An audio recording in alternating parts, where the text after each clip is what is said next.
Daha taze keşfedilmiş Güney Amerika kıtasında bir savaş gerçekleşti. Cajamarca Savaşı.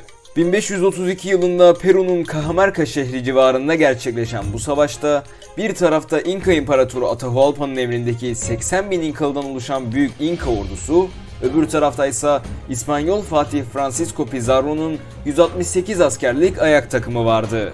Ne kadar da orantısız bir güç, öyle değil mi? Evet, ama olay sandığınız gibi değil. Bu savaşı Francisco Pizarro kazandı. İyi de bu nasıl oldu? Gelin videonun devamında hep beraber öğrenelim.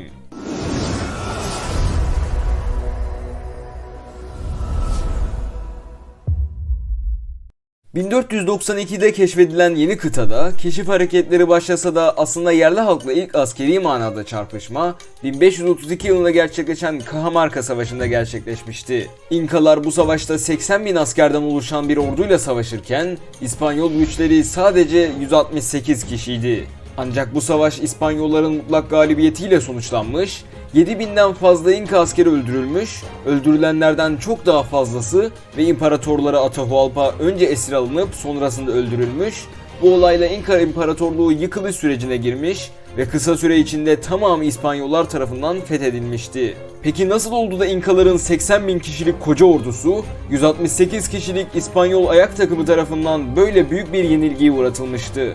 Aslında bunun sebebi iki medeniyet arasındaki çağ farkında gizliydi. İnkalar mızraklarla savaşırken İspanyollar kulakları sağır edici gürültüde ses çıkaran ve düştüğü yerde koca gedikler açan toplar kullanıyordu. İspanyollar 1532 yılında yeni çağı yaşarken İnkalılar henüz demir devrini yaşamaktaydı. Peki nasıl olmuştu da İnkalar İspanyolların bu kadar gerisinde kalmışlardı? Medeniyetlerin üzerinde kurdukları coğrafyanın bunda ne gibi bir etkisi vardı? Neden Atahualpa Francisco Pizarro'yu öldürüp İspanya'yı fethetmemişti de Pizarro Atahualpa'yı öldürerek İnka İmparatorluğunu fethetmişti? Çünkü İspanyolların ataları çoktan Madrid'e şehir kurup medeniyetlerini oluşturmaya başlamışken İnkaların ataları hala Nevada çöllerini aşmaya uğraşmaktaydı. Avrupalı yerleşimcilerin Avrupa'ya Amerika'dakilerden 25 bin yıl önce yerleşmeye başlamış olması da medeniyetlerini kurmalarını hızlandırmıştı. İşte bu yüzden İnkalar ve İspanyollar arasında bu kadar büyük bir devir farkı oluşmuştu. Avrupalılar çoktan taş devri, demir devri gibi zamanları aşmış, ciddi manada aletler tasarlamışken İnkalılar mızrak yapmak için kullanacakları demirlerin nereden çıkarılabileceğini daha yeni keşfetmişti. Francisco Pizarro toplarını ateşlediği anda İnkalılar zaten neye uğradıklarını şaşırmıştı.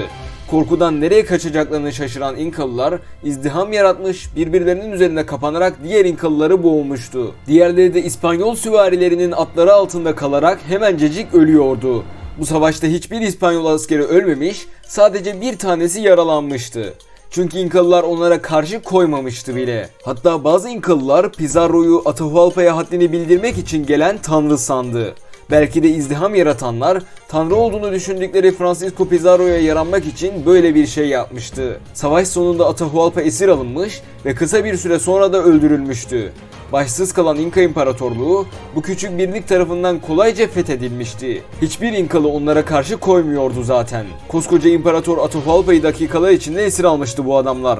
Hatta belki tanrı bile olabilirlerdi. Neden karşı koyup gazaba uğrasınlardı ki? Francisco Pizarro İnkalılar üzerinde onları korkutarak tahakküm sağlayabileceğini anlamıştı. Hatta savaşta sırf daha korkutucu sesler çıksın diye atlarına çıngırak bile bağlamışlardı. Düşünsenize öyle bir atmosferin içinde olduğunuzu.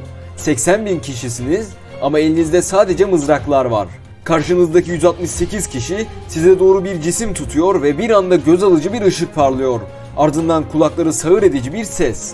Araba farı görmüş tavşan ne yaşıyorsa siz de aynısını yaşıyorsunuz. İçlerinden biri size doğru yaklaşıyor ve ilginç olan şey ise bu kişi atın üzerinde çok değişik bir ses çıkarıyor atın her sallanışında. Demin üzerinizde tutulan cisme benzeyen ama birazcık daha küçük bir aleti size doğrultuyor.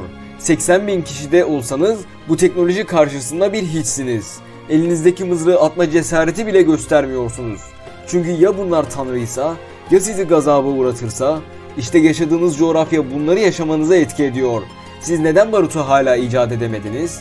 Çünkü daha yeni bir medeniyet inşa ediyorsunuz. Çünkü yaşadığınız topraklara göçmen atalarınız ulaşana kadar onlar çoktan medeniyetlerini inşa etmişlerdi. Medeniyetin kurulduğu coğrafya işte bu kadar önemliydi. Ne yaparsanız yapın, Güney Amerika kıtasında yaşadığınız için yenilmek zorundaydınız.